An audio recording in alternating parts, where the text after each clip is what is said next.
जय हिंद दोस्तों, welcome to our channel the Indian soul. और मेरा नाम है शुभो। और आज हम लोग क्लास 10th एनसीईआरटी के पॉलिटिकल साइंस के ऊपर जो किताब है डेमोक्रेटिक पॉलिटिक्स पार्ट 2, उसी किताब का जो तीसरा चैप्टर है, उसी चैप्टर को आज हम इस वीडियो के अंदर पढ़ने वाले हैं। तो उस चैप्टर का नाम क्या है? उस चैप्टर का नाम है gender, religion and caste. Gender, religion and caste. तो इसी चैप्टर के अंदर हम लोग क्या क्या मेन टॉपिक पढ़ने वाले हैं। सबसे पहले हम तो ये जो 3 वर्ड है, जेंडर, रिलीजन और कास्ट। जेंडर मतलब लिंग, रिलीजन मतलब धर्म और कास्ट मतलब जाति। तो इन तीनों वर्ड के बारे में हम लोग पहले पढ़ाई करेंगे। इस 3 वर्ड के मीनिंग को जानेंगे और ये 3 वर्ड के साथ यानी जेंडर के साथ पॉलिटिक्स कैसे जुड़ा हुआ है और पॉलिटिक्स कैसे जेंडर बायसनेस के ऊपर इफ़ेक्ट करता है और जेंडर पॉलिटिक्स कैसे टोटल देश की पॉलिटिक्स के ऊपर इफ़ेक्ट डालता है, ये सारे चीज़ हम लोग पहले टॉपिक में पढ़ने वाले हैं। उसके बाद हम क्या देखेंगे? रिलीजन। रिलीजन के ऊपर यानी धर्म के ऊपर बेस करके कैसे कम्युनलिज्म का जन्म होता है। उसके बाद ये कम्युनलिज्म कैसे पॉलिटिकल जो किसी भी देश के अंदर जो पॉलिटिक्स है उसके ऊपर कैसे इफेक्ट डालता है और पॉलिटिक्स कैसे कम्युनिटी, किसी भी रिलीजन बेस्ड कम्युनिटी के ऊपर कैसे इफेक्ट डालता है, ये सारे चीज़ हम लोग इस वीडियो के अंदर पढ़ने वाले हैं। और लास्ट टॉपिक क्या है? कास्ट पॉलिटिक्स, यानी जाति के ऊपर, जाति के आधार में पॉलिटिक्स करना और कैसे किसी कास्ट पॉलिटिक्स के ऊपर इफेक्ट डालता है और पॉलिटिक्स कैसे कास्टिज्म के ऊपर इफेक्ट डालता है, ये सारे चीज़ के ऊपर आज हम लोग पढ़ाई करने वाले हैं। तो सबसे पहले हम देखेंगे जेंडर एंड पॉलिटिक्स, यानी लिंग, उसके साथ पॉलिटिक्स कैसे जुड़ा हुआ है। देखिए, बायोलॉजिकली दुनिया के अंदर अब मेनली 2 जेंडर आपको मिलेगा। एक हो गया मेल, दूसरा हो गया फीमेल। बायोलॉजिकली ये 2 जेंडर के बीच में बहुत सारे डिफरेंसेस है, लेकिन हम आज जो डिफरेंसेस पढ़ने वाले हैं इन 2 जेंडर के बीच में, वो सोशल एक्सपेक्टेशन के बेस में, यानी सोशल लेवल पे समाज के अंदर ये 2 जेंडर को कैसे, जो इंसान का जो सोच है वो कैसे ये 2 जेंडर को अलग अलग तरीके से देखता है और इनका काम करने का जो तरीका है उसको अलग तरीके से मेजर करता है। ये सारे चीज़ हम इस चैप्टर में समझने वाले हैं। तो सबसे पहले हम क्या देखेंगे?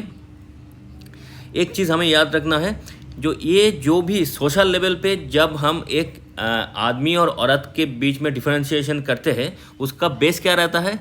या तो हमारी गलत धारणा, स्टेरियोटाइप सोच और खुद को या तो इन्फीरियर सोचना और सुपीरियर सोचना, ये सारे चीज़ के ऊपर बेस करके हम लोग गलत तरीके से ये जो जेंडर बायसनेस जो हमारे समाज के अंदर है, इसको गलत तरीके से हम लोग देखते हैं।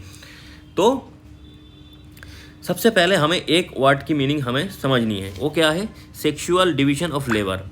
सेक्सुअल डिवीजन ऑफ लेबर, इस लाइन का मतलब क्या है? इस लाइन का मतलब ये है, a system in which all work inside the home is either done by women of the family और organised by them through the domestic helpers.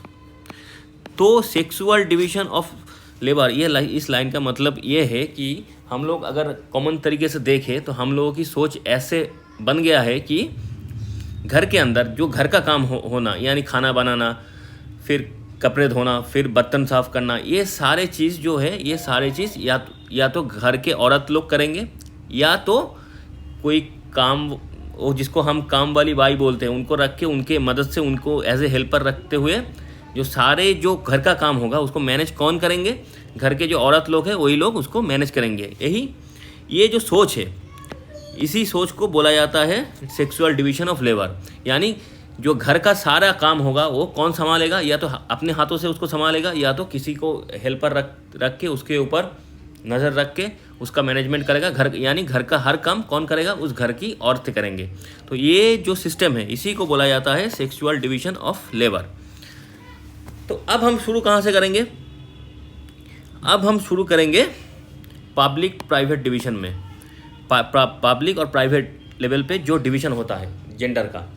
तो देखिए, हमारे देश में क्या होता है कि आज के टाइम के, आज तो फिर भी थोड़ा सा हम लोगों की सोच जो है वो आगे बढ़ चुका है, लेकिन कुछ साल पहले ये सोच था कि जब भी कोई घर के अंदर कोई लड़का या तो लड़की, उसको बड़ा किया जाता है, उसको दिमाग में यही सोच डाल दिया जाता है कि जो घर का काम होगा वो सिर्फ लड़की करेंगे, यानी घर का खाना पकाना, बर्तन साफ़ करना, घर साफ़ करना, ये सारे चीज़ जो घर का काम होगा वो, और बच्चों को बड़ा करना, उसको पढ़ाना लिखाना, ये सारे घर का काम जो है वो कौन करेंगे? वो लड़की लोग करेंगे। और आगे जाके जो लड़के लोग होंगे वो बाहर के काम करेंगे, और जिसके बदले में उनको पैसा मिलेगा।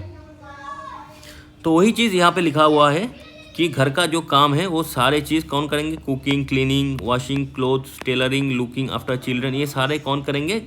घर के जो औरतें हैं। और इसको क्या बोला जाता है? सेक्सुअल डिवीजन ऑफ लेबर, जो थोड़ी देर पहले हम लोग समझ लिए थे।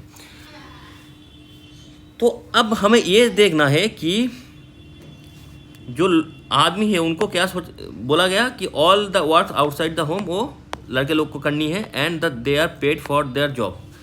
उसी पैसों से जो काम करके लड़के लोग पैसा कमाएंगे, उसी पैसे से घर चलेगा, और घर के अंदर जो भी काम करेंगे वो औरत लोग करेंगे, लेकिन उसके बदले में उनको कोई पेमेंट नहीं मिलेगा। ये जो औरत लोग जो घर का सारा काम कर रहा है, लेकिन उनका काम का कोई रिकॉग्निशन नहीं मिलेगा उनको, मतलब मिलता भी नहीं है। लेकिन ये सोच तो सही नहीं है। देखिए, अगर मान लीजिए ये कुकिंग का जो काम है, मतलब कोई भी 5 स्टार होटल में चले जाइए, उसका जो कुक है वो आपको कोई लड़का ही मिलेगा, या तो लड़की, आज के टाइम में लड़की भी मिल जाएगा, लेकिन ज़्यादातर आपको लड़का मिलेगा। तो जो काम घर के अंदर लड़की लोग कर रहे हैं, वही काम अगर बाहर जाके कोई लड़का करे, उसके बदले में उसको पेमेंट मिल रहा है। तो यही चीज़ यहाँ पे बोला गया है कि when this jobs are paid for men are ready to take up this days, most tailors और cooks hotel are men. Similarly it is not that women do not work outside their home. तो जो काम औरतें लोग घर के अंदर करके उसको पैसा नहीं मिल रहा है, वही काम अगर खाना बनाने का काम वो बाहर करे तो उसको पैसा मिल सकता है। तो जो हमारी सोच है कि सिर्फ घर के अंदर काम लड़की लोग करेंगे और लड़का बाहर पैसा कमाएंगे, लड़की लोग बाहर पैसा नहीं कमा सकता, ये सोच गलत है। तो ये सोच जो है ये चेंज होना चाहिए। तो अब अर्बन लेवल पे क्या हो रहा है? विलेज लेवल पे आज के टाइम में भी बहुत सारे विलेज में अभी भी लड़की लोग ये सोच के साथ बड़ी होती है कि घर के आगे जाके बड़ा होंगे तो उनको घर का जो सारा काम, हस्बैंड की घर का हो या तो अपने घर का हो, तो सारा काम उनको आगे जाके करनी है। लेकिन अर्बन, अभी शहर में क्या हो रहा है, शहर के अंदर ये सोच थोड़ा सा डेवलप हुआ है कि सिर्फ डोमेस्टिक हेल्पर से मिडिल जो घर का काम करना यही लड़कियों का काम नहीं है। लड़की चाहे तो बाहर जाके पेड जॉब भी कर सकता है, यानी बैंक में काम करना, या तो डॉक्टर बनना, या तो कोई और ऑफिस में, प्राइवेट ऑफिस में काम करना, जिसके बदले में जैसे लड़कों को पैसा मिलता है ऐसे लड़कियों को भी, औरत लोगों को भी पैसा मिल सकता है, उनका काम का भी रिकॉग्निशन हो सकता है। ये जो सोच है ये धीरे धीरे करके अभी अर्बन जो एरिया है वहाँ पे आ रहा है, और टोटल भारत देश के अंदर आज के टाइम में बहुत सारे औरत लोग अपने तरीके से काम कर रहा है, अपने तरीके से अपना ज़िंदगी जी रहा है। तो जो भी है, तो अब हम देखेंगे कैसे ये जो सोच बदला, इसके पीछे कैसे कैसे स्ट्रगल हुआ, ये जो लड़कियों की जो सोच बदला, ये सोच कैसे कैसे, उसके पीछे क्या क्या स्ट्रगल था, क्या क्या आंदोलन था, ये सारी चीज़ हम थोड़ा थोड़ा करके देखेंगे। तो ऐसे दुनिया के ये जो प्रॉब्लम था ये सिर्फ भारत के अंदर था ऐसा नहीं है, दुनिया के अंदर हर जगह पे ये प्रॉब्लम एक ना एक टाइम पे था। तो क्या हुआ उस टाइम, जो उस जगह बहुत सारे जगह पे वुमेन जो औरत थे वो लोग क्या किए, एक ऑर्गेनाइज्ड और एजिटेटेड फॉर इक्वल राइट, ये लोग आंदोलन करना चालू कर दिए थे इक्वल राइट के लिए। क्योंकि लड़कों को जो राइट, बहुत सारा देश था जहाँ पे लड़कियों को वोटिंग राइट नहीं था, काम करने का परमिशन नहीं था, गाड़ी चलाने का परमिशन नहीं था, ये सारे चीज़ों के खिलाफ वो लोग धीरे धीरे करके आंदोलन करना चालू कर दिए थे। और जो वोटिंग राइट था उसको पाने के लिए भी उनका आंदोलन चालू हो गया था। फिर क्या, और पॉलिटिकल लेवल पे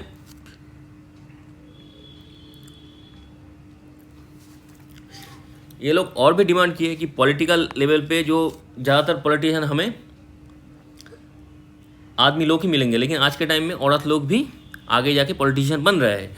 तो ये जो डिमांड था, जो इन्हांस पॉलिटिकल लेवल पे जो औरतों का जो रिप्रेजेंटेशन है उसको भी इन्हांस करना है। फिर improving there education and career, पहले लड़की लोगों को पढ़ाया लिखाया नहीं जाता था, लेकिन आज के टाइम पे बेटी बचाओ बेटी पढ़ाओ ये सारे स्कीम गवर्नमेंट ने लॉन्च कर चुका है। यानी लड़कियों को भी उतनी एजुकेटेड बनानी है कि आगे जाके वो भी डॉक्टर बने, वो भी साइंटिस्ट बने, वो भी इंजीनियर बने, देश के लिए काम करें। देखिए आज के टाइम में हमारे इसरो के अंदर बहुत सारे फीमेल साइंटिस्ट आपको मिल जाएंगे।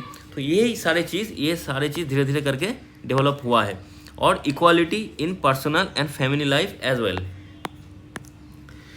और फैमिली लाइफ के अंदर भी औरत और आदमी को एक ही नज़रिए से देखा जाए समाज के अंदर, और उसको इक्वल तरीके से ट्रीट किया जाए। ये सारा डिमांड चालू हो गया था बहुत पहले से ही बहुत सारे जगह पे। तो ये सारे जो डिमांड जो लोग कर रहे थे वो लोग सब उनको फेमिनिस्ट बोला जाता है। देखिए फेमिनिस्ट का मतलब भी हमें समझनी है।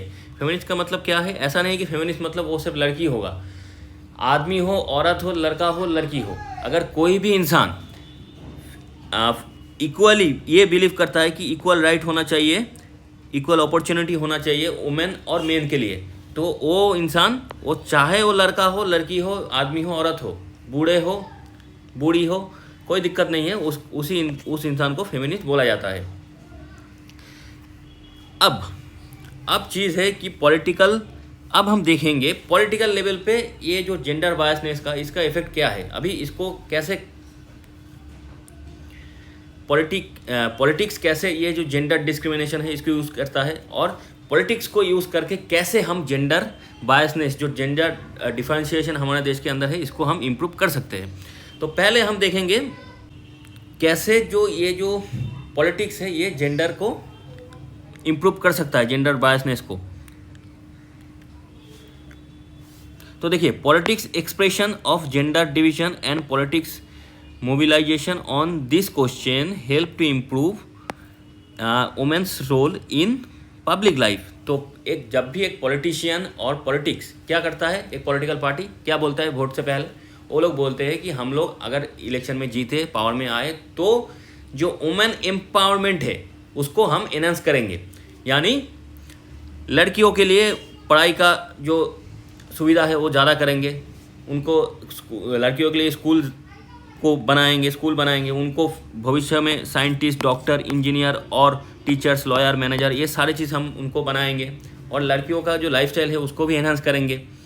ये भी तो एक तरीके से जो जेंडर बायसनेस है, जो जहाँ पे औरत लोगों को दबाया जाता है, उसी चीज़ के ऊपर फोकस करके पॉलिटिकल पार्टी अपना जो मैनिफेस्टो है, अपना जो प्रचार है उसको कभी कभार करता है कि हम आगे जाके अगर पॉलिटिकल पावर हमारे पास आए तो हम लड़कियों की जो डेवलपमेंट है उसको करेंगे, पॉलिटिकल लेवल पे भी उनको आगे लेके आएंगे। ये सारे वादा पॉलिटिकल पार्टीज करते हैं।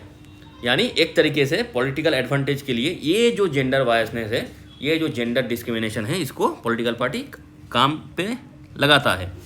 अब in Scandinavian countries, Sweden, Norway, Finland, ये जो कंट्री है यहाँ पे participation of women in public life is very high. इन सारे देश जो भी डेवलप्ड कंट्री है, मतलब सिर्फ इकोनॉमिक से डेवलप नहीं बोल रहा हूँ मैं, जो अपने एजुकेशन, अपने सोच के साथ भी बहुत ज़्यादा डेवलप्ड है, उन सारे कंट्री में हमें क्या दिखेगा, जैसे कि स्कैंडिनेवियन कंट्री में हमें ये देखने को मिलेगा कि women's in public life is very high. Public life के अंदर जो औरतें हैं उनका कंट्रीब्यूशन बहुत ही ज़्यादा है। वो लोग आगे आके साइंटिस्ट बन रहा है, पॉलिटिकल जो पार्टीज है उसमें भाग ले रहा है, फिर डॉक्टर बन रहा है। ये सारे चीज़ उन सारे कंट्री में होता है। लेकिन हमारे कंट्री में, in our country, women is still lag behind.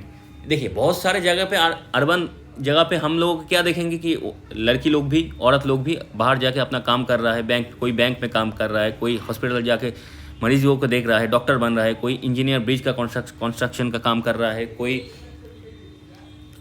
ISRO में साइंटिस्ट का काम कर रहा है। ये सारी चीज़ हम देखते हैं। लेकिन अगर भारत जैसे विशाल देश में ये जो संख्या है अभी भी उतना नहीं हुआ जिसकी पूरे देश की सोच हम बदल गए, ये बोल सकते हैं, उतना नहीं हुआ है। अर्बन जगह पे तो हुआ है, लेकिन अभी भी बहुत सारे विलेज है, बहुत सारे गाँव है जहाँ पे लड़कियों को दबाया जाता है। Hours is still a male dominating patriarchal society. अभी भी आज के टाइम में भी हम लोगों का जो सोसाइटी है, जो समाज है भारत का, वो पेट्रियार्कियल, यानी पेट्रियार्कियल मतलब पुरुषतांत्रिक सोसाइटी, पुरुषतांत्रिक समाज। यानी अभी भी जो आदमियों का जो स्टैचर है वो अभी भी समाज के अंदर औरतों से ज़्यादा है भारत देश के अंदर। तो अब क्या ऐसे चलते चलते जो औरतें हो क्या क्या डिस्क्रिमिनेशन, क्या क्या डिसएडवांटेज फेस करता है। पहले तो उनका लिटरेसी रेट बहुत ही कम है, बहुत कम नहीं है, मतलब अगर 76% आदमी लिटरेट है, शिक्षित है, तो 54% औरत भी अभी शिक्षित है, लेकिन आदमियों से कम। फिर क्या, the proportion of women among the highly paid and valued job is still very less. अगर बड़े लेवल पे देखें, किसी भी कंपनी का सीईओ मान लीजिए, बड़े बिजनेसमैन मान लीजिए, कुछ बड़े हॉस्पिटल के आप प्रिंसिपल या तो एचओडी देख लीजिए, ज़्यादातर जगह पे आपको आदमियों का जो दबदबा है वो दिखेगा, औरत कम मिलेगा आपको। तो वही चीज़ यहाँ पे लिखा गया है कि जो प्रोपोर्शन है जो हायर पेड जॉब के लिए, वो भी अभी भी फ़िलहाल के टाइम में औरतों के लिए कम है। और क्या, the equal remuneration act 1976 provide that equal wages should be paid to equal work but women are paid less than men. तो अभी भी देखिए, ये जो एक्ट बनाया गया था 1976 में, इक्वल रेमुनरेशन एक्ट, इस एक्ट में ये बोला गया था अगर कोई सेम काम करे, मतलब अगर दो इंसान अगर सेम एक्सपीरियंस के साथ डॉक्टर हो तो दोनों को इक्वल पेड, यानी एक आदमी हो एक औरत हो तो दोनों को इक्वल पेड, इक्वल पैसा मिलेगा सैलरी में। तो गवर्नमेंट लेवल पे तो गवर्नमेंट जॉब के लिए इक्वल पैसा ही मिलता है, लेकिन कभी कभी देखा जाता है कि प्राइवेट सेक्टर में लड़के लोगों को यानी आदमी को ज़्यादा पे किया जाता है, सिमिलर पोस्ट के लिए औरतों को कम पे किया जाता है। और क्या, in many parts of India parents prefer to have sons and find ways to have the girl abort before she is born. यानी ये जो प्रॉब्लम है ना, ये दिक्कत अभी थोड़ा कम हुआ है, लेकिन एक टाइम में भारत के अंदर बहुत ज़्यादा था। हर एक पेरेंट्स ये चाहता था कि उसकी फैमिली में एक लड़का पैदा हो कि आगे जाके उस अपने जो फैमिली है उसको संभाले। तो ये जो सोच था कि लड़की, अगर आपके घर में लड़की आ गया तो वो ये लड़की आपके लिए बोझ है, यही सोच गलत है। यही सोच इतना जकड़ के बैठा था भारत को कि ये सोच भारत को बहुत साल पीछे लेके गया, क्योंकि हम ये सोच नहीं पाते अगर लड़का पैदा हुआ वो आगे जाके पढ़ाई करके अगर डॉक्टर बन के या तो साइंटिस्ट बन के या तो इंजीनियर बन के या तो बड़ा बिजनेसमैन बन के अपने फैमिली को संभाल सकता है, तो वही काम लड़की भी कर सकता है। यही सोच हमारे दिमाग में आते आते बहुत ज़्यादा टाइम लग गया, दिक्कत यहीं पे ही हो गया।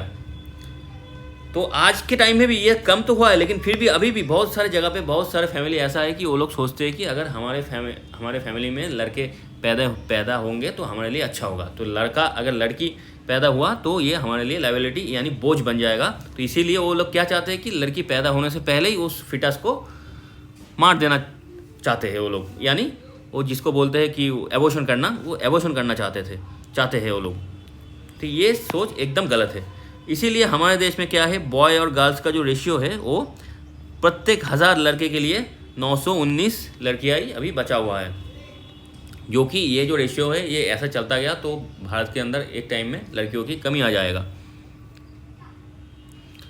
तो अब देखिए, अब ये तो हमने देख लिया कि कैसे पॉलिटिक्स ये जो लड़कियों के ऊपर जो डिस्क्रिमिनेशन होता है, डिसएडवांटेज दिया जाता है, डिसएडवांटेज लड़कियों का जो डिसएडवांटेज है इसको पॉलिटिक्स में काम पे लगाता है। यानी बोलते हैं कि हम आगे जाके अगर पॉलिटिकल पावर हमारे पास आया तो हम लड़कियों के लिए काम करेंगे, औरतों की जो एनहांसमेंट है समाज के अंदर, उनका जो अपलिफ्टमेंट करना है, ये सारी चीज़ हम लोग करेंगे।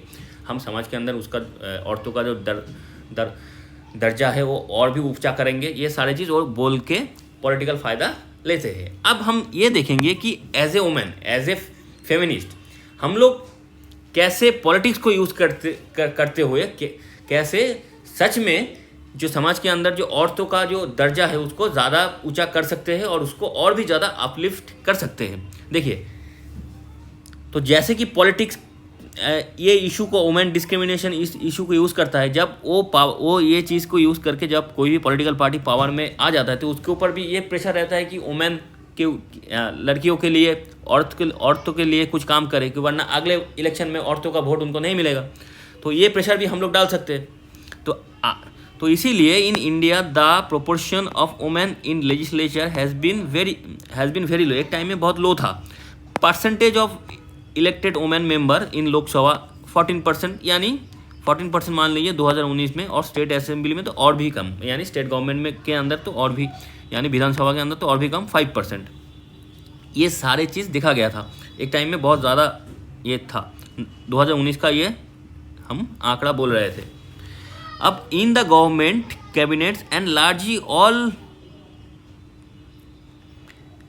All mail even when A women becomes a chief minister और प्राइम मिनिस्टर। अगर कोई लड़की यानी औरत प्राइम मिनिस्टर और चीफ मिनिस्टर बन भी जाता है, तब भी उनके जो कैबिनेट होता है उस कैबिनेट के अंदर ज़्यादातर आपको आदमी मंत्री ही मिलेंगे, मेल पॉलिटिशियन ही मिलेंगे।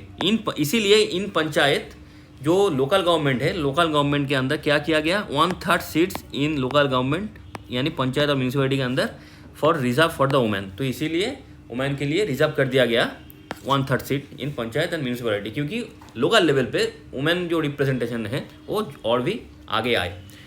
तो ये करते करते फिलहाल के टाइम में now there are more than 10 lakhs elected women representative in rural and urban local bodies.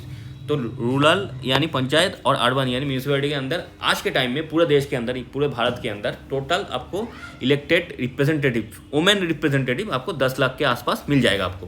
तो एक तरीके से हम लोग धीरे धीरे करके पॉलिटिकल लेवल पे भी जो वुमेन एनहेंसमेंट है, वुमेन एम्पावरमेंट है, उसको प्रमोट करते हुए और उसको प्रमोट करते हुए उसको धीरे धीरे करके अपलिफ्ट कर रहे हैं। और गवर्नमेंट का जो बाकी स्कीम है, जैसे कि बेटी बचाओ बेटी पढ़ाओ, स्कूल बनाना बेटी मतलब लड़कियों के लिए, और फिर उनके एजुकेशन के लिए हर महीने कुछ ना कुछ अमाउंट पैसा लड़कियों के खाते में देना, ये सारे चीज़ गवर्नमेंट धीरे धीरे करके कर रहा है। और लड़कियों की जो एक लड़की भी लड़के के समान काम कर सकता है, वो एक फैमिली को एक लड़का जैसे अपना मान के उसको मेंटेन करता है, उसके लिए काम करता है, एक लड़की भी कर सकता है। ये सारे चीज़ लोगों को समझाने के लिए बहुत सारे प्रोग्राम और गांव में जाके उनको लोगों को समझाना, ये सारे प्रोग्राम गवर्नमेंट अपने लेवल पे कर रहा है। तो अब हम क्या देखते हैं, women's organisation and activist has been demanding similar reservation at least 1/3 of the seat in Lok Sabha and state assembly. तो अब बहुत सारे एक्टिविस्ट ये मांग कर रहा है कि ये जो 1/3 जो सीटें जो लोकल गवर्नमेंट के अंदर लड़की मतलब वुमेन्स के लिए रिजर्व कर दिया गया है, वही 1/3 रेशियो में सीटें लोकसभा और स्टेट असेंबली के अंदर भी रिजर्व कर दिया जाए। तब जाके लोकसभा यानी पार्लियामेंट और विधानसभा के अंदर भी लड़कियों का यानी औरतों का जो रिप्रेजेंटेशन है वो भी बहुत ज़्यादा हो जाएंगे। तो ये है अभी फ़िलहाल के टाइम में जो एक्टिविस्ट है, जो लड़कियों के लिए एक्टिवली जो सारे संस्था औरतें के लिए काम करते हैं, ये लोग ये ऐसा डिमांड कर रहा है। तो इन 2023 में क्या हुआ, नारी शक्ति वंदन अधिनियम, नारी शक्ति वंदन अधिनियम वुमेन्स रिजर्वेशन एक्ट 2023 आया। इसमें क्या किया गया, give 33% reservation of seats for women in Lok Sabha, state legislative assembly and Delhi assembly. तो 2023 में ये जो डिमांड हो रहा था, इसको देखते हुए 2023 में ये एक रिप्रेजेंटेशन आया कि एक एक्ट आया कि उसमें टोटल लोकसभा पार्लियामेंट के अंदर जो लोअर हाउस होता है लोकसभा, स्टेट लेजिस्लेटिव असेंबली यानी विधानसभा और दिल्ली असेंबली के अंदर 33% सीटें वुमेन्स के लिए रिजर्वेशन कर दिया गया। तो हमने क्या देखा, हमने ये देखा जैसे कि समाज के अंदर जो आदमी और औरतें के दो जेंडर को हम अलग अलग तरीके से ट्रीट करते हैं, लेकिन आज के टाइम में उसको उसी सोच को जो कि एक आदमी एक औरत से सुपीरियर है, ये जो गलत सोच है, इस सोच को धीरे धीरे करके हम लोग सुधर रहे हैं। और पॉलिटिकल लेवल पे इस सोच को काम पे लगाते हुए पॉलिटिकल पार्टियाँ अपना एडवांटेज ले रहा है कि वो आगे जाके वुमेन्स रिप्रेजेंटेशन पॉलिटिक्स में ज़्यादा करेंगे और वुमेन्स समाज के अंदर वुमेन्स का जो दर्जा है उसका अपलिफ्ट करेंगे। तो एक तरीके से जैसे पॉलिटिक्स वुमेन्स का सहारा ले रहा है, उसको यूज़ कर रहा है, ऐसे हम लोग भी जो फेमिनिस्ट बंदे हैं, जो फेमिनिस्ट इंसान हैं, वो लोग कैसे पॉलिटिक्स के ऊपर प्रेशर डाल के पॉलिटिक्स के अंदर वुमेन्स की जो रिप्रेजेंटेशन है उसको धीरे धीरे करके अपलिफ्ट कर रहा है, उसको भी ज़्यादा इन्हांस कर रहा है। और पॉलिटिक्स का जो रिप्रेजेंटेशन है उसके अंदर औरतें लोग धीरे धीरे करके अभी भारत देश के अंदर ज़्यादा आगे आ रहा है। और आगे जाकर सिर्फ पॉलिटिक्स में नहीं, आप किसी और फील्ड में भी बोल लीजिए, डॉक्टर बनना, साइंटिस्ट बनना, इंजीनियर बनना, ये सारे फील्ड में, बिजनेसमैन बनना, बिजनेस वुमेन बनना, ये सारे फील्ड में, बिजनेस की फील्ड में धीरे धीरे करके जो हमारे देश के अंदर जो औरतें हैं वो भी आगे आके काम कर रहा है। तो ये हो गया पहला सेगमेंट। इस चैप्टर का पहला सेगमेंट क्या था? जेंडर एंड पॉलिटिक्स, यानी जेंडर और पॉलिटिक्स कैसे एक दूसरे के ऊपर अपना प्रभाव डालता है। तो पहला सेगमेंट हम लोगों का हो गया। तो इसके बाद हम क्या देखेंगे? इसके बाद हम पढ़ने वाले हैं रिलीजियन, कम्युनलिज्म एंड पॉलिटिक्स। तो अब हम लोग शुरू करने वाले हैं रिलीजियन, कम्युनलिज्म एंड पॉलिटिक्स। तो रिलीजियन से कैसे कम्युनलिज्म का जन्म होता है, फिर कैसे ये कम्युनलिज्म पॉलिटिक्स के ऊपर अपना प्रभाव डालता है, और पॉलिटिकल पार्टियाँ कैसे रिलीजन को अपने पॉलिटिक्स के लिए यूज़ करता है, और रिलीजन कैसे पॉलिटिक्स के ऊपर अपना प्रभाव डालता है, ये सारे चीज़ को लेके आज हम लोग पढ़ने वाले हैं। तो सबसे पहले हम लोग हमें ये समझना होगा रिलीजन किसको बोलते हैं।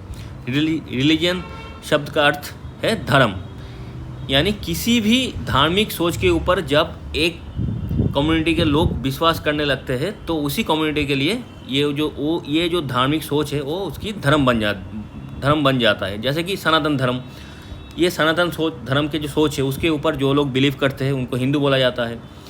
जो बुद्धिस्ट धर्म का जो सोच है उसके ऊपर जो लोग बिलीव करते हैं उन लोगों को बुद्धिस्ट बोला जाता है। ऐसे जो जीसस क्राइस्ट के ऊपर अपना बिलीफ रखते हैं उनको क्रिश्चियन भी बोला जाता है। और इस्लाम धर्म के ऊपर जो लोग बिलीव करते हैं वो उनको मुस्लिम बोला जाता है।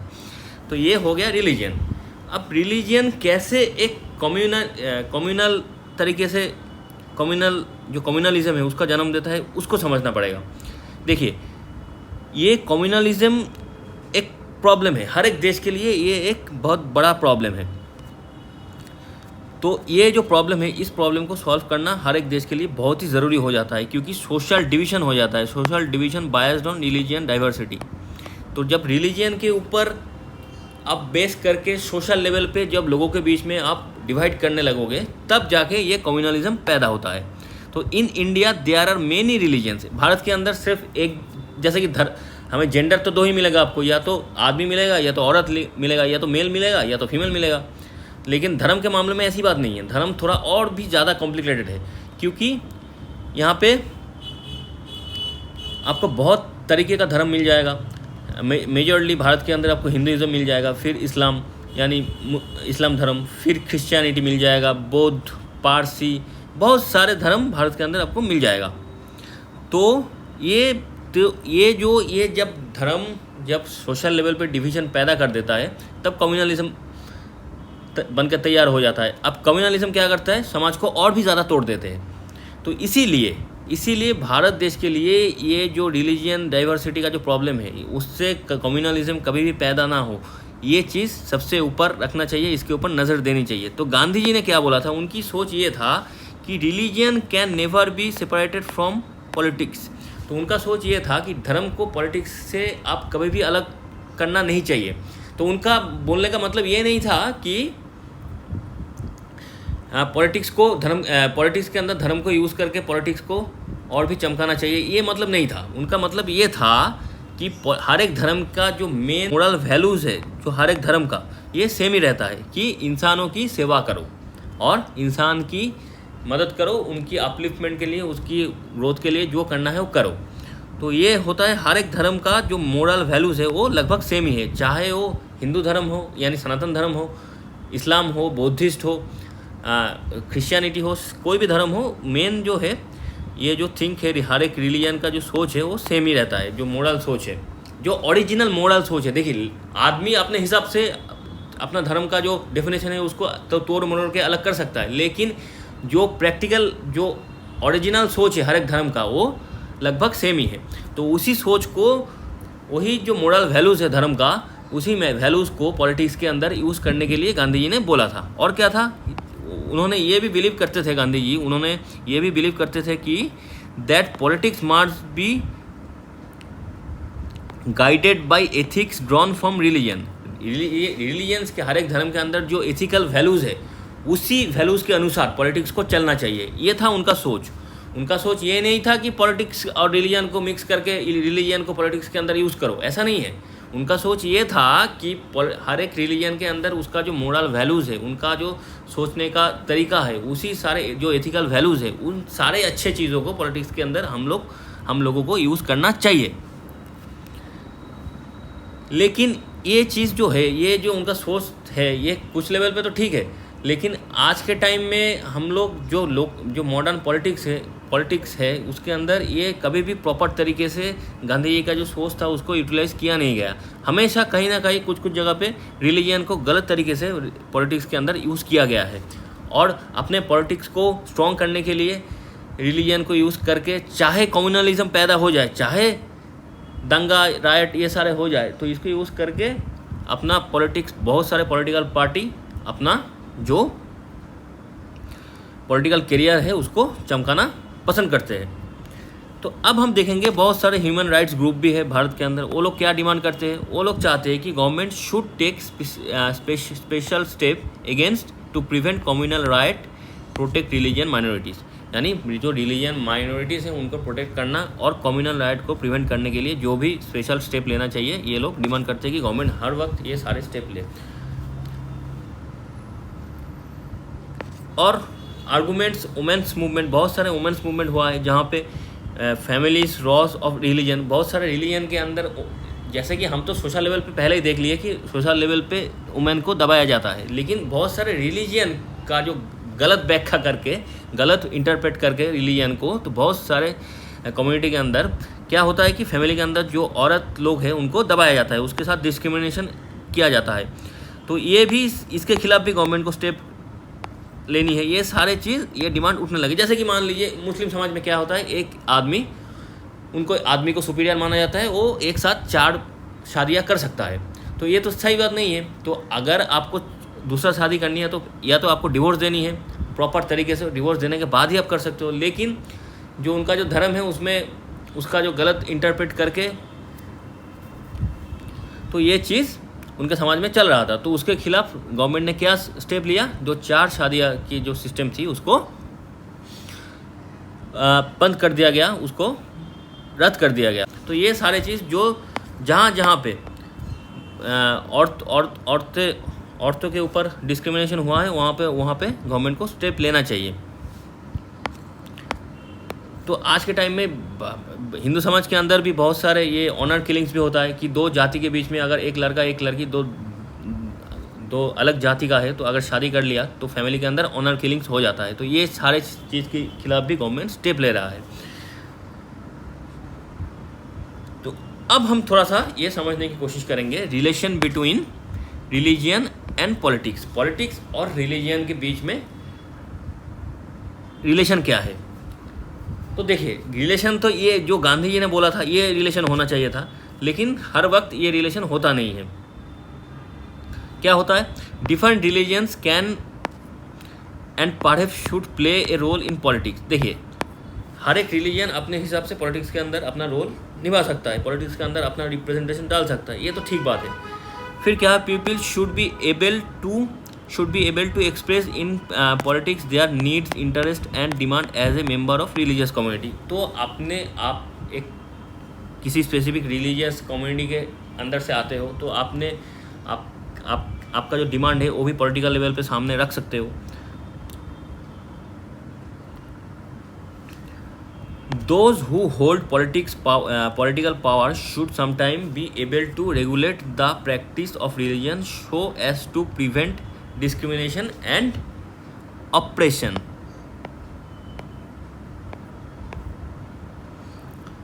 तो जो रिलीजन, मान लीजिए ऐसे तो हम लोग ये जो मेजर रिलीजन्स के बारे में जानते हैं, हिंदुइज्म हो गया, इस्लाम हो गया, क्रिश्चियनिटी हो गया, ये छोड़ के भी छोटे छोटे बहुत सारे रिलीजन्स हैं जिनके ऊपर जो बड़े रिलीजन्स हैं वो अपना प्रेशर डालते हैं, उसके साथ डिस्क्रिमिनेशन करता है, उसको ऑप्रेस करने की कोशिश करता है। इन सारे चीज़ों के खिलाफ या तो बहुत सारे जगह जहाँ पे मान लीजिए मुस्लिम मेजॉरिटी में है, जहाँ पे हिंदू माइनॉरिटी में है, उन जगह पे हिंदुओं के ऊपर ऑप्रेस किया जाता है हिंदुओं को, उनके ऊपर डिस्क्रिमिनेशन किया जाता है। इन सारे जगह को हैंडल करने के लिए गवर्नमेंट को अपने तरीके से जो पॉलिटिकल रिप्रेजेंटेटिव है उनको, चाहे वो हिंदू समाज से हो चाहे वो मुस्लिम समाज से हो, वो अपने लोगों को समझाना चाहिए कि ऐसे किसी भी माइनॉरिटी के ऊपर ऑपरेशन करना नहीं चाहिए। ये सारे चीज़ रिलेटेड है रिलीजन और पॉलिटिक्स के साथ सही तरीके से। लेकिन पॉलिटिक्स कभी कभार क्या करता है, पॉलिटिकल पार्टियाँ क्या करता है कि रिलीजन को गलत तरीके से यूज़ करता है अपने पॉलिटिक्स को स्ट्रॉन्ग करने के लिए। ये चीज़ हम थोड़ी देर में समझेंगे। अब कम्युनलिज्म जो है इसका डेफिनेशन को समझने की कोशिश करते हैं। तो डेफिनेशन क्या है? Communalism is an ideology based on the belief that people belonging to the same religion have similar and often conflicting economic, political and social interest leading to the promotion of one's own community at the expense of other।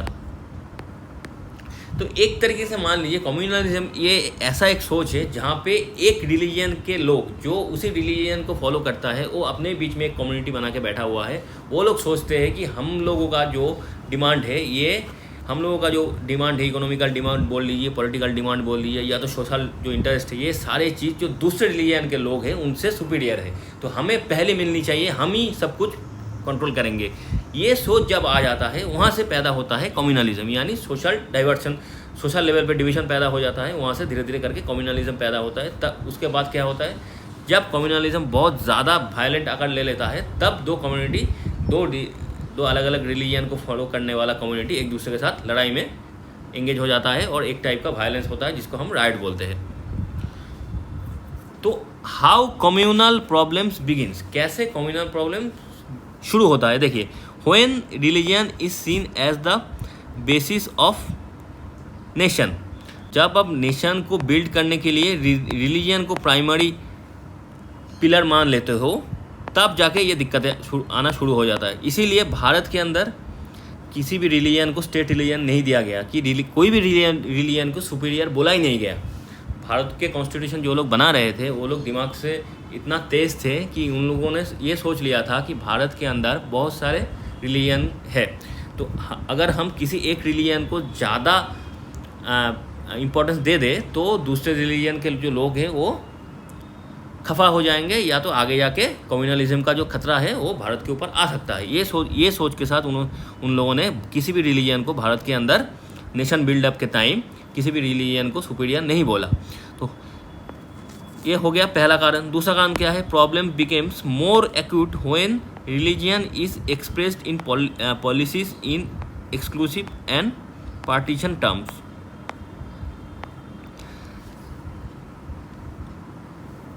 तो दूसरा ये जो communal problem है ये और ज़्यादा कैसे हो जाता है? जब religion is expressed in politics, जब पॉलिटिकल पार्टियाँ अपना जो पॉलिटिकल जो एजेंडा है इसके अंदर रिलीजन को लेके आते हैं। कि जैसे कि बहुत सारे स्टेट गवर्नमेंट क्या करते हैं कि जहाँ मुस्लिम जो वोट है उनको, मुस्लिम वोटर्स अगर उनके ऊपर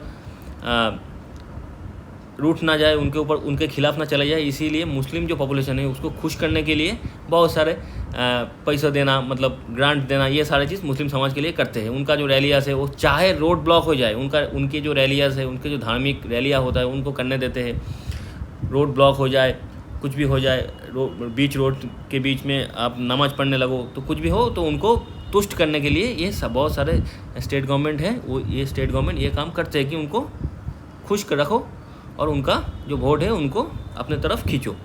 चाहे उनका ग्राउंड लेवल पे उसका कोई डेवलपमेंट हो ना हो, सामूहिक लेवल पे उनको खुश करने के लिए उनको धर्म का जो एक लेयर रहता है ना हर इंसान के दिमाग में, उसी लेयर को खुश रखने के लिए उस लेयर को यूज़ करके वोट पाने के लिए ये बहुत सारे स्टेट गवर्नमेंट ये सारे चीज़ करते हैं।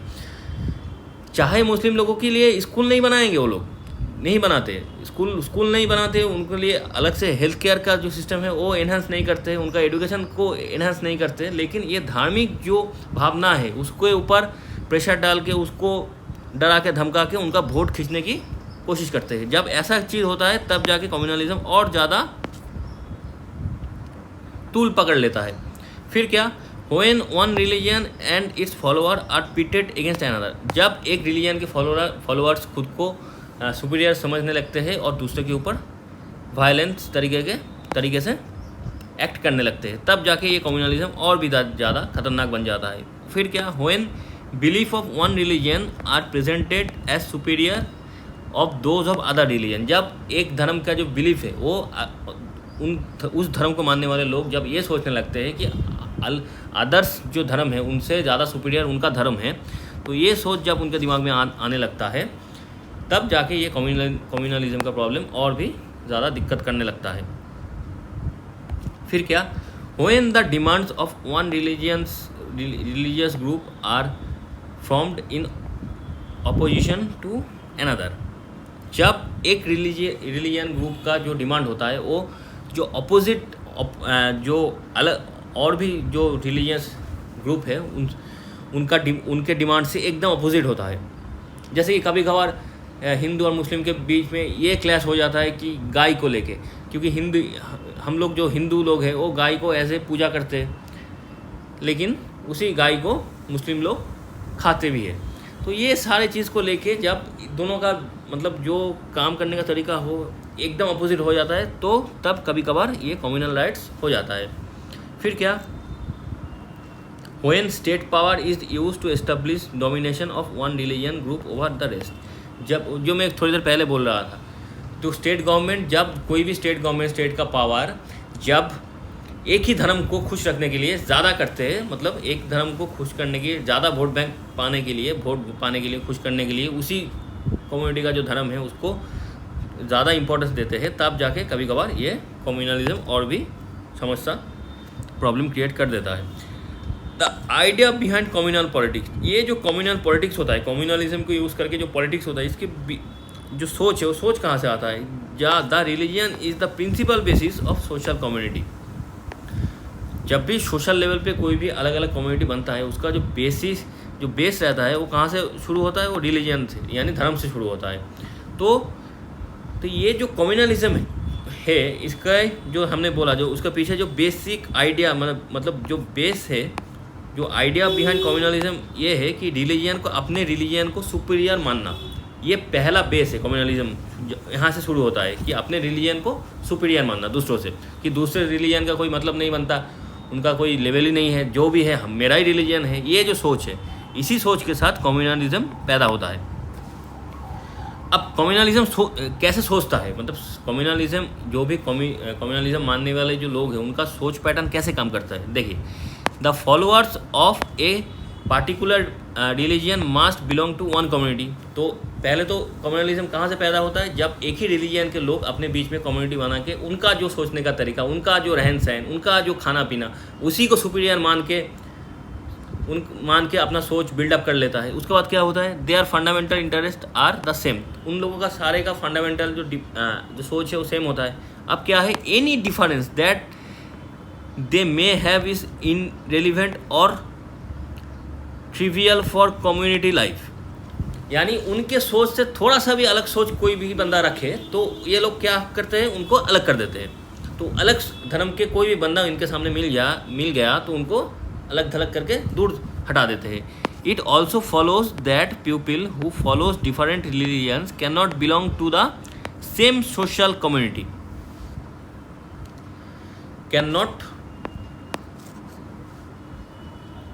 Belong to the same social community, यानी जो भी अलग धर्म के लोग, अलग कम्युनिटी से बिलोंग करते हुए लोग, उनकी रहन सहन थोड़ा सा भी इनसे अलग हो तो ये लोग उनके ऊपर चढ़ जाते हैं, यानी उनको अलग कर देते हैं। तो if the followers of different religions have some commonalities, these are superficial and immaterial, their interests are bound to be different and involve conflict। तो अब क्या होता है, देखिए, बंदा चाहे हिंदू हो चाहे मुस्लिम हो, इनका मेन कॉमन चीज़ क्या है, दोनों को तीन वक्त पेट भर के खाना मिलना चाहिए, ये फिर एक जॉब होना चाहिए या तो बिजनेस होना चाहिए, काम होना चाहिए अपने पास जो, तो ये सारे कम्युनिटीज़ है। लेकिन धर्म का सोच इतना बड़ा हो जाता है कभी कभी कि ये सारे चीज़ उनका दिमाग में नहीं रहता है। तो उनके दिमाग में यही रहता है कि हमें चाहे खाना पीना हो ना है, काम धाम कुछ है कि नहीं उसका पता नहीं, लेकिन धर्म को आगे लाना है। धर्म के अंदर जो बोला गया है उसी को सुपीरियर मानना है, उसी को मानते हुए जो दूसरा वाला धर्म के लोग हैं उनके ऊपर चढ़ जाना है। तो जब ये सारे सोच बिल्डअप हो जाता है तब जाके कम्युनलिज्म धीरे धीरे करके बड़ा वायलेंट रूप लेने लगता है। तो अब क्या है, it is the extreme form communalism leads to the belief that people belonging to different religion can not live और equal citizen within one nation. तो जब ये सोच पैटर्न ऐसे काम करते हुए जब ये सोच पकड़ लेता है कि जो मेरा जो रिलीजन है उसके छोड़ के बाकी जो भी रिलीजन है उन रिलीजन में रहने वाले लोगों को ज़िंदा रहने की हक नहीं है, उनको इक्वल सिटीजन माना नहीं जा सकता, ये सारे सोच जब ज़्यादा तूल पकड़ लेता है तब जाके ये कम्युनलिज्म बहुत ही खतरनाक रूप ले लेता है। तो एक तरीके का जो लोग हर एक जो रिलीजन आपको सुपीरियर मान लेता है उस कम्युनिटी के लोग वो दूसरे कम्युनिटी के ऊपर डोमिनेट करने की कोशिश चालू कर देते हैं। तो अब this belief is fundamentally flawed. तो ये जो बिलीफ है कि मेरा ही रिलीजन जो है वो सबसे ऊपर है, सबसे अलग है, सबसे बेहतर है, ये सोच ही गलत है, क्योंकि people of one religion does not have the same interest and aspiration in every context. क्योंकि एक ही धर्म के अंदर जितने भी लोग हैं उन सारे लोगों का सोच एक तरीके का नहीं हो सकता। उन सारे का सोच, उनका काम करने का तरीका, सोचने का तरीका, फिर ज़िंदगी जीने का तरीका सब अलग अलग होता है। तो एक ही धर्म को मानते हुए एक कम्युनिटी बना के हम एक लोग इकट्ठा होकर दूसरे के ऊपर हम डोमिनेट करेंगे, ये सोच ही गलत है। फिर क्या, everyone has several other roles, positions and identities. हर एक इंसान का अलग आइडेंटिटी होता है, अलग समाज के अंदर अलग पोजीशन होता है और उनका जिंदगी समाज के अंदर रोल भी अलग होता है। तो there are many voices inside every community के अंदर आपको बहुत सारे वॉइस मिल जाएगा। देखिए, हर हिंदू मुस्लिम के खिलाफ नहीं होता है, हर मुस्लिम हिंदू के खिलाफ नहीं होता है। हर समाज के अंदर आपको ऐसे लोग भी मिल जाता है जो दूसरे धर्म का इज्जत भी करते हैं, सम्मान भी करते हैं और उसका जो दोनों धर्म को इक्वल भी मानते हैं। All the voice have right to be heard. तो सारे जो वॉइस है इन सारे वॉइस को सुनना चाहिए। Therefore, any attempt to bring all followers to one religion together in context other than religion is bound to suppress many voices within the community. तो कभी कभार ये होता है कि ऐसा तो सारे वॉइस को सुनना चाहिए, लेकिन कभी कभार ये होता है कि रिलीजन का प्रेशर, कम्युनलिज्म का प्रेशर इतना हो जाता है कि एक ही कम्युनिटी के अंदर जो अलग बोलने वाले लोग उनके ऊपर भी प्रेशराइज करके उनका भी ब्रेन वॉश करके सप्रेस करके रिलीजन का जो सोच है, रिलीजियस जो सोच है उसके अंदर डाल दिया जाता है। अब communalism can take various form in politics. तो अब ये जो कम्युनलिज्म है इसको पॉलिटिक्स कैसे यूज़ करता है और पॉलिटिक्स के ऊपर ये कम्युनलिज्म क्या प्रभाव डालता है, इसको समझने की कोशिश करेंगे। देखिए, most common expression of communalism in every belief routinely क्या इन्वॉल्व करता है, रिलीजियस प्रेजुडिस, फिर स्टेरियोटाइप ऑफ रिलीजियस कम्युनिटीज़, जो कि अलग धर्म है उनके लोगों को, अलग धर्म के लोगों को इन्फीरियर मानता है, ये जो स्टेरियोटाइप सोच है। फिर क्या, belief in the superiority of one's religion over other religions. एक रिलीजन का सुपीरियरिटी अलग रिलीजन से है, ये सोच जो धार्मिक जो कम्युनलिज्म को मानने वाले लोग होते हैं उनके दिमाग में ये सोच रहता है। तो अब कम्युनल माइंड कैसे सोचता है, often leads to a quest for political dominance of one's own religious community. अब जहाँ पे ये जो कम्युनल माइंड का जो मेजोरिटी कम्युनिटी जहाँ पे रहता है वहाँ पे क्या होता है, वहाँ पे वो लोग चाहते हैं कि डोमिनेंस ऑफ मेजोरिटियन डोमिनेंस, यानी उसका जो लोकबल है उसको यूज़ करके, उसका जो पॉपुलेशन है उसको यूज़ करके उस एरिया पे एक मेजोरिटेरियन गवर्नमेंट बनाया जाए। और इन केस माइनॉरिटी, अगर मान लिए कोई बंदा कम्युनल सोच रखता है लेकिन वो जो जहाँ पे रहता है उस जगह पे वो माइनॉरिटी में है, मतलब उनका जो पॉपुलेशन है वो दूसरे धर्म से कम है, तो वहाँ पे क्या करता है, मन एक डिज़ायर रखता है कि फॉर्म ए सेपरेट पॉलिटिकल पार्टी, एक सेपरेट पॉलिटिकल पार्टी बना के हम लोग क्या करेंगे, अपने पार्टी को प्रमोट करेंगे और अपने लिए वोट बैंक को इकट्ठा करके इलेक्शन जीतेंगे। जीतने के बाद फिर मेरे जो रिलीजियस सोच है, मेरा जो कम्युनल सोच है, उसको इस्टेब्लिश करने के लिए दूसरे धर्म के ऊपर अपना जो डोमिनेंस है उसको स्थापन करेंगे। तो ये सोच एक कम्युनल माइंड का होता है। तो अब ये हो गया, ये एक कम्युनलिज्म, मतलब ये एक कम्युनल माइंड पॉलिटिक्स को यूज़ करता है अपने लिए। और शुरू कहाँ से होता है? इन तीनों चीज़ों के ऊपर बिलीव करते हुए। अब political mobilization on religious lines in another frequent form of communalism. अब जब कोई पॉलिटिकल एडवांटेज के लिए जब पॉलिटिकल पार्टी या कम्युनलिज्म को यूज़ करता है, वो भी एक तरीके का गलत तरीके का कम्युनलिज्म को प्रमोट करते हुए कम्युनलिज्म को कम्युनलिज्म का एडवांटेज देता है। कैसे? The use of sacred symbol. बहुत सारे कैंडिडेट क्या करते हैं, जो रिलीजियस सिंबल है उसको लेके जो वोट का जो इलेक्शन का जो प्रचार है उसमें चले जाते हैं। फिर रिलीजियस लीडर को इलेक्शन के प्रचार में लेके आते हैं। जो धार्मिक जो प्रीचर्स होते हैं उनको लेके आते हैं। फिर इमोशनल अपील करते हैं कि मैं आपके धर्म का बंदा हूँ, तो हमें आपके धर्म के जो भी लोग हैं मुझे वोट दीजिए। ये सारे इमोशनल ब्लैकमेल चलता है। फिर plain fear in order to bring the followers of one religion together in the political area. तो धर्म के नाम पे लोगों को डराया जाता है। बहुत सारे स्टेट गवर्नमेंट मुस्लिम कम्युनिटी के ये डर दिखाता है कि अगर कोई अपोजिशन पार्टी यहाँ पे सरकार में आ गया तो मुस्लिम कम्युनिटी के ऊपर जो जुल्म उठाए जाएंगे, उनके ऊपर उनको ऑप्रेस किया जाएगा। ये सारे गलत सोच डाला जाता है बहुत सारे स्टेट गवर्नमेंट के द्वारा। तो अब नोट यही करनी है कि in electoral politics this often involves special appeal to the interest और emotions of voter of one religion in preference to other. तो वोट जीतने के लिए, इलेक्शन जीतने के लिए बहुत सारे पॉलिटिकल पार्टी क्या करता है, जो स्पेसिफिक रिलीजन कम्युनिटी को टारगेट करके उसी के हिसाब से उसी के एरिया में जाके अपना वोट का प्रचार करता है।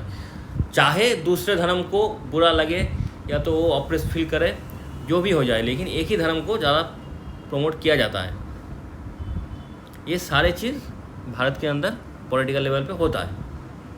Sometimes communalism takes its most ugly form. जैसे कि कभी कभार राइट हो जाता है, मैसाकर हो जाता है, लोग एक दूसरे को मार देते हैं। जैसे हिंदू मुस्लिम कम्युनल वायलेंस होता है, कभी और राइट हो जाता है, फिर मैसाकर हो जाता है।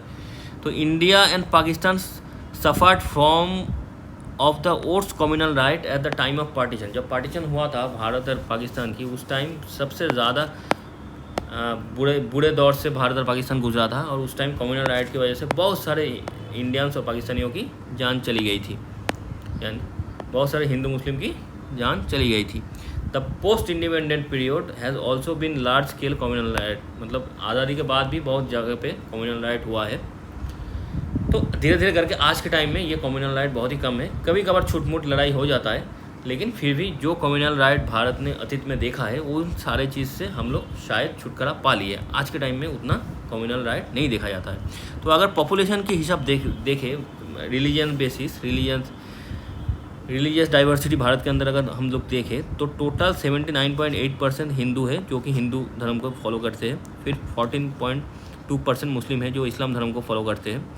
और 2.3% क्रिश्चियन है, 1.7% सिख है, और बाकी अदर्स में बाकी रिलीजन है, जैसे कि सिंधी हो गया, पारसी हो गया, ये सारे अदर्स में आते हैं। तो लगभग मान लीजिए मेजॉरिटी में हिंदू और मुस्लिम, उसके बाद क्रिश्चियन और सिख है। तो ये जो सेंसस है ये 2011 का सेंसस है। उसके बाद अभी भी सेंसस नहीं किया गया। उसके बाद अभी का एकदम एग्जैक्ट सिचुएशन आज के टाइम का वो मालूम नहीं है। ये 2011 का सेंसस है। जो कम्युनलिज्म है इसको समझ लिए। इसीलिए हमारे स्टेट को जब भारत बना, जिन लोगों ने भारत को बनाया उन लोगों ने क्या किया, उन्होंने भारत को as a secular state promote किया। सेकुलर स्टेट मतलब देखिए, किसी भी डेमोक्रेसी के लिए कम्युनलिज्म जो है सबसे बड़ा मेजर चैलेंज होता है। तो इसीलिए the makers of our constitution are aware of this challenge. तो हमारे जो कॉन्स्टिट्यूशन के जो मेकर्स थे, B.R. अम्बेडकर जी के साथ बाकी और जो मेंबर्स थे, इन सारे के दिमाग में ये चीज़ था भविष्य में जाके ये जो कम्युनलिज्म है ये भारत को मुसीबत में ना डाले। इसीलिए इन लोगों ने क्या किया, भारत को एक सेकुलर स्टेट अनाउंस किया और एज ए सेकुलर स्टेट के हिसाब से कॉन्स्टिट्यूशन को लिखे। तो सेकुलर स्टेट मतलब क्या होता है, जहाँ पे there is no official religion for the Indian state. Bharat state का कोई ऑफिशियल रिलीजन नहीं है। बहुत सारे देश के अंदर जो होता है क्या होता है, वो ऑफिशियल रिलीजन होता है। जैसे कि श्रीलंका के अंदर बुद्धिज़्म है, पाकिस्तान के अंदर इस्लाम है, बांग्लादेश के अंदर भी इस्लाम है।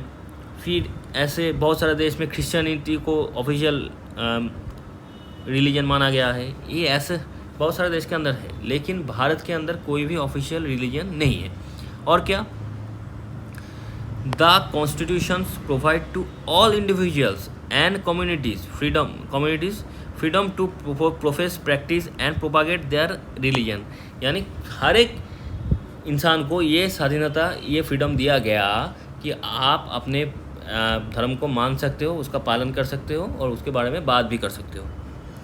अब तीसरा क्या, the constitution prohibits discrimination on ground of religion. और कॉन्स्टिट्यूशन ने ये बोला कि रिलीजन के बेसिस में किसी के भी साथ डिस्क्रिमिनेशन नहीं होना चाहिए। और चौथा क्या, the constitution allows the state to intervene in the matter of religion in order to ensure the equality within religious community. जैसे कि एग्जाम्पल क्या, बैन अनटचेबिलिटी। बहुत हिंदू समाज में जाति प्रथा चालू था बहुत पहले। उसमें क्या था, उसमें जो लोग निचले जाति से आते थे उन लोगों को अनटचेबल यानी अछूत बोला जाता था। उनको जो ब्राह्मण्स थे वो लोग टच नहीं करते थे। ब्राह्मण मान लीजिए, क्षत्रिय मान लीजिए, वो लोग उनको टच नहीं करते थे। ये कल्चर हिंदू समाज के अंदर था, जो कि गलत था।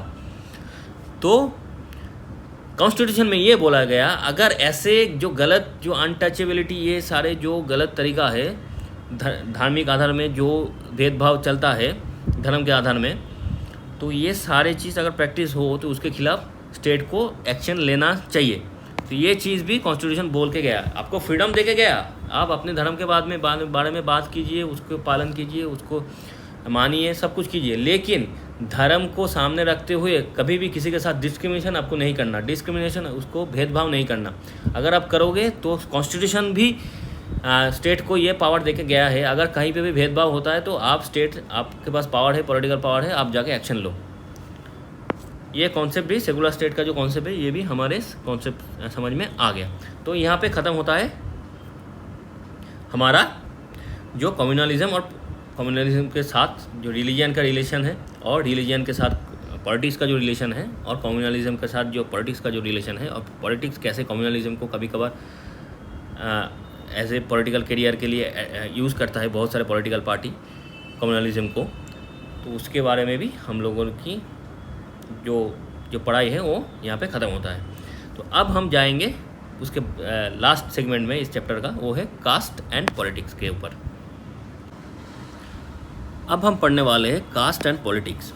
तो ये कास्ट डिवीज़न जो है, ये स्पेशल टू इंडिया के अंदर ये कास्ट डिवीज़न बहुत पहले से एग्जिस्ट करता है।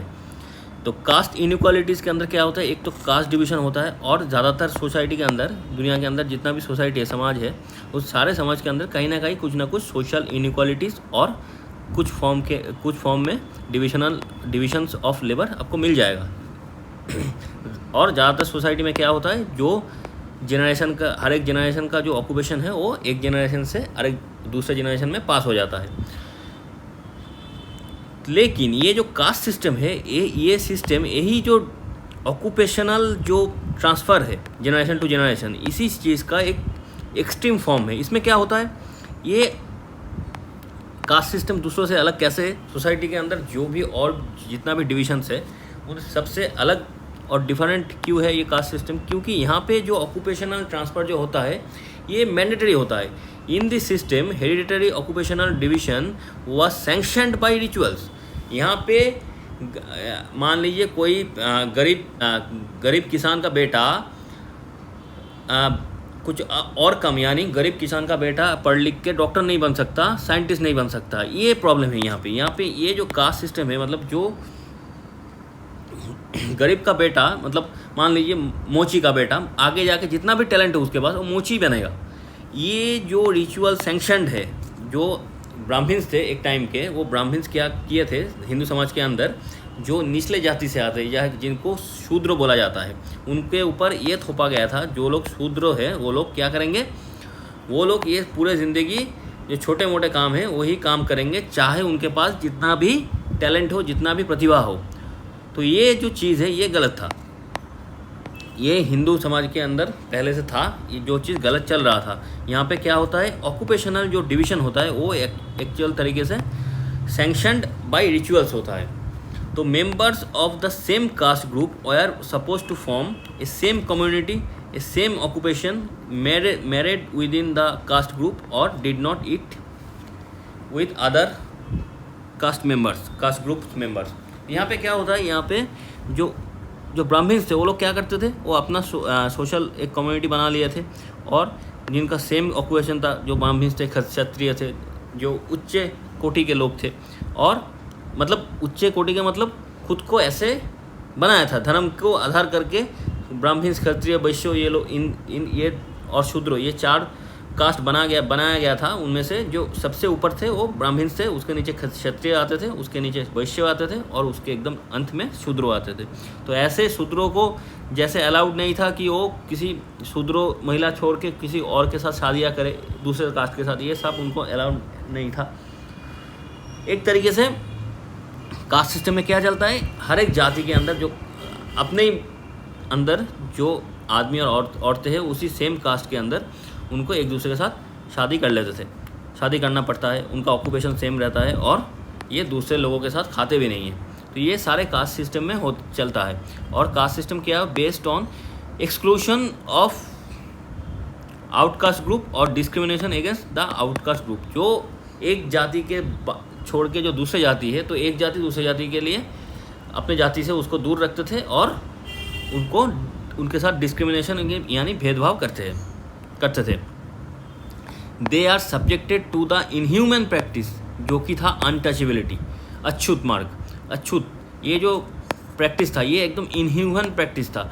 That is why political leaders Jyotiba Phule, Gandhi ji, B.R. Ambedkar, Periyar, Ramaswamy Naicker, इन सारे लोगों ने मिलकर क्या किया था, advocate and work to establish a society in which caste inequalities are absent. ऐसे सोसाइटी बनाने की कोशिश की जहाँ पे ये जो कास्ट इनइक्वालिटी है ये ना रहे, और partly due to their effort, इन लोगों की एफर्ट और कुछ सोशियो इकोनॉमिकल चेंज होने के बाद आज के टाइम में caste and caste system in modern India have undergone great change. तो आज के टाइम में कास्ट सिस्टम थोड़ा सा बहुत ज़्यादा चेंज हो चुका है। आज के टाइम में कास्ट निचले कास्ट जो SC और ST वाले हैं, शेड्यूल कास्ट और शेड्यूल ट्राइब के जो लोग हैं, उनको अलग से रिजर्वेशन दिया जाता है। आज के टाइम में पॉलिटिकल लेवल पे, बिजनेस के लेवल पे, डॉक्टर, साइंटिस्ट, इंजीनियर, इन सारे जगहों पे आपको इन जो पहले जो लोग निचले कास्ट के लोग थे उन लोगों का रिप्रेजेंटेशन आपको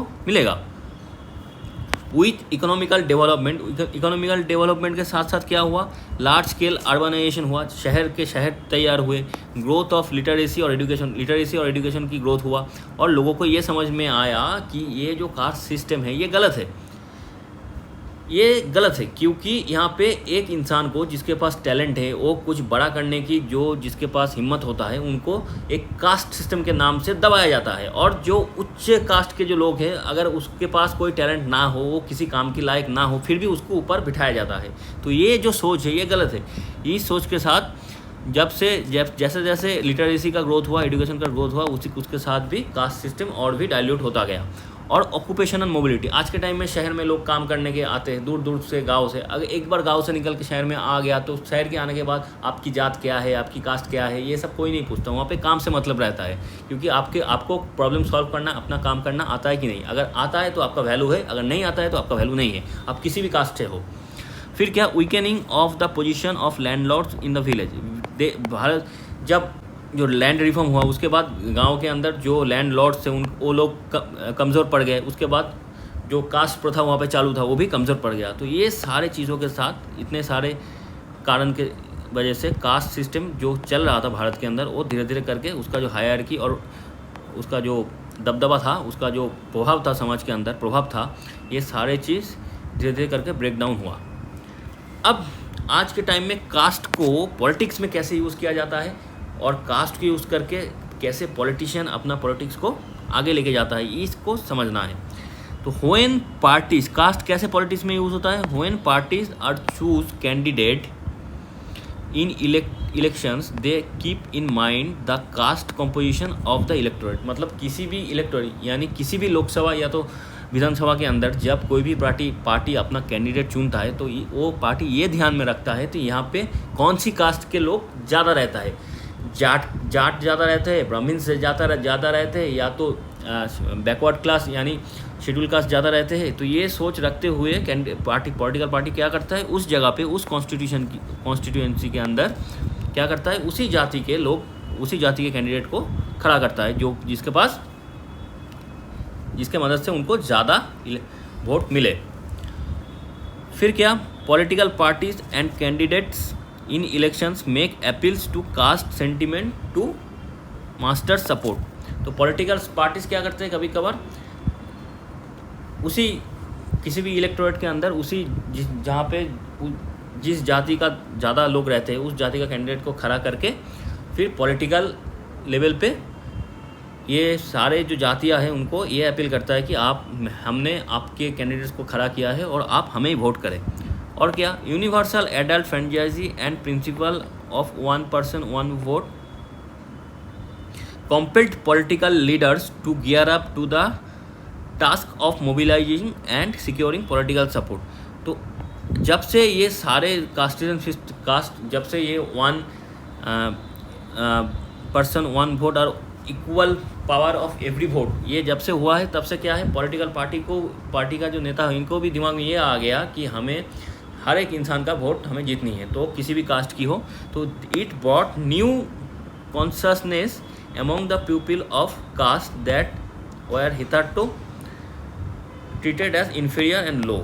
जिनको पहले अगर ये जो ऐसे जब से ये चीज़ आया, जैसे कि पॉलिटिकल पार्टी को भी हर एक कास्ट का वोट चाहिए, ऐसे ही जो लोग निचले कास्ट के लोग हैं जो among the people जिनको पहले दबाया जाता था उनको दिमाग में भी ये सोच आ गया कि मेरा वोट भी कीमती वोट है और मेरे वोट पाने के लिए जो पॉलिटिकल पार्टी ये भी लोग भी अब मुझे मेरा वोट पाने के लिए कोशिश करेंगे। और उसी कोशिश के दौरान उसी कोशिश के यूज़ करते हुए मैं अपना जो डिमांड है वो डिमांड उनके सामने रखूँगा और अपना जो डिमांड है उसको फुलफ़िल भी करूँगा। अब the focus on caste in politics can sometimes give an impression that elections are all about caste and nothing else. कभी कभार इलेक्शन पॉलिटिकल पार्टी ऐसे अपना प्रचार करता है कि जैसे कि आज के टाइम में जो अपोजिशन पार्टी है सेंट्रल गवर्नमेंट की, जो अपोजिशन पार्टी है, गवर्नमेंट चल रहा है इंडिया का और अपोजिशन पार्टी में है कांग्रेस। तो कांग्रेस कभी कभार ऐसे मतलब ये सिर्फ कांग्रेस करता है ऐसा नहीं है, जब भी कोई भी पार्टी अपोजिशन में होता है ये कोशिश करता है कि जात के नाम पे वोट लेने की। तो कभी कभार प्रचार में ऐसा लगता है कि प्रचार के अंदर बस ये कास्ट ही है और इसके सिवा पॉलिटिक्स के अंदर कुछ है ही नहीं, लेकिन ये सही नहीं है। दिस इज़ नॉट फॉर, ये जो चीज़ है ये उतना सही नहीं है, सच भी नहीं है, क्योंकि no parliamentary constituency in the country has a clear majority of one single caste. क्योंकि देश के अंदर कोई भी कॉन्स्टिट्यूशनसी हो, और लोकसभा का बोल लीजिए, आप विधानसभा का बोल लीजिए, तो उसमें एक ही पार्टी के लोग मतलब एक ही जाति के एक ही कास्ट के लोग रहते हैं, ऐसा नहीं हो सकता। वहाँ पे हर कास्ट के लोग रहेंगे। अगर आपको इलेक्शन जीतनी है तो हर एक कास्ट से आपको वोट मिलना चाहिए। तो every candidate and every party needs to win the confidence of more than one caste and community to win election. No party wins the vote of all the voters of caste on community. में एक ही community के हर इंसान का vote आपको नहीं मिलने वाला, ये भी सच है। Many political parties may put up candidate from the same caste which is dominating particular electorate. तो जो मैंने थोड़ी देर पहले ही बोला, तो ज़्यादातर कैंडिडेट क्या करता है, मान लीजिए एक जगह पे 100 लोग रहते हैं, उनमें से 80 लोग एक ही कास्ट के, मान लीजिए आधा बैकवर्ड क्लास से ओबीसी से आते हैं। तो वहाँ पे क्या करेंगे, पॉलिटिकल पार्टी अपना कैंडिडेट उसी के हिसाब से ओबीसी क्लास से लेके खड़ा करेंगे कि ज़्यादा वोट उनको मिले। तो ये हमेशा ये करना सही नहीं रहता है, क्योंकि ओबीसी वाले जितना भी आपके कास्ट है, तो हर एक ओबीसी एक ही तरीके से नहीं सोचता है। बहुत सारे लोग हैं जो कास्ट को उतना नहीं मानते, वो लोग उस कॉन्स्टिट्यूएंसी का डेवलपमेंट हुआ है कि नहीं उसको देखते हैं, अपने एरिया का डेवलपमेंट हुआ है कि नहीं वो उसको देखते हैं, उसके चलते वोट देते हैं। तो हमेशा ये जो सोच है, ये इलेक्शन में कास्ट को यूज़ करना, कास्ट को यूज़ करके जितना हो सके वोट को बटोर लेना, ये हमेशा सही नहीं होता।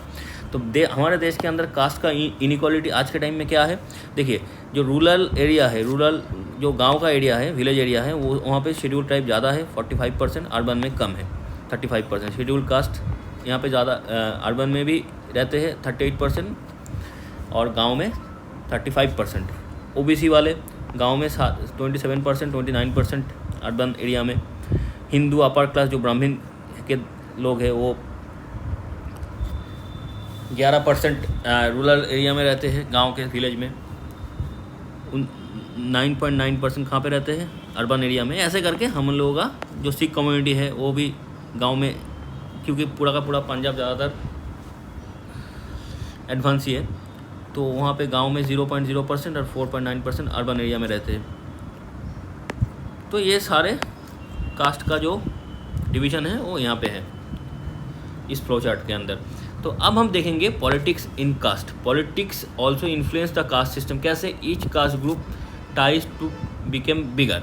तो देखिए हम लोग यहाँ पे बहुत बार ऐसा होता है कि मान लीजिए कोई दलित कैंडिडेट है या तो मुस्लिम कैंडिडेट है किसी पार्टी का, तो वो क्या चाहते हैं, वो चाहते हैं कि अपने साथ कुछ और जातियों को ऐसे इलेक्शन की प्रचार करे कि अपने साथ कुछ शेड्यूल कास्ट और शेड्यूल ट्राइब के लोगों को एक साथ जोड़ ले कि अपना जो वोट परसेंटेज है वो ज़्यादा हो जाए।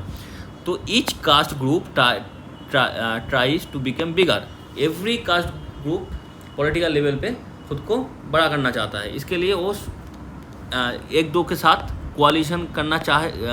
कोalition करने की भी कोशिश करता है। मेनी कास्ट क्या करता है ग्रुप, मेनी कास्ट ग्रुप में कोalition फॉर पॉलिटिक्स। बहुत सारे कास्ट ग्रुप एक दूसरे के साथ कोalition करके पॉलिटिक्स में अपना दबदबा रखने की कोशिश करते हैं। फिर new caste group that backward और फॉरवर्ड कास्ट ग्रुप, बहुत सारा नया कास्ट ग्रुप भी पैदा होता है। जैसे कि कुछ साल पहले हम लोगों ने ये अदर बैकवर्ड क्लास जो ओबीसी वाले सुप्रीम कोर्ट के राय से जो बना, तो उसके बाद ये ओबीसी का जो कास्ट है इसको पॉलिटिकल लेवल पे बहुत ज़्यादा तरीके से यूज़ किया गया। कुछ पॉलिटिकल पार्टी ने ओबीसी के सपोर्ट में बात की है, कुछ ने उनके अगेंस्ट में बात किया। ऐसे करते हुए पॉलिटिक्स के लेवल पे ये सारे चीज़ चलता रहता है। तो पॉलिटिक्स के लेवल पे ये जो कास्टिज्म है, ये कास्ट का जो सिस्टम है, इसको पॉलिटिकल पार्टियाँ अपने वोट को बटोरने के लिए, वोट को ज़्यादा कम करने के लिए यूज़ करते रहते हैं।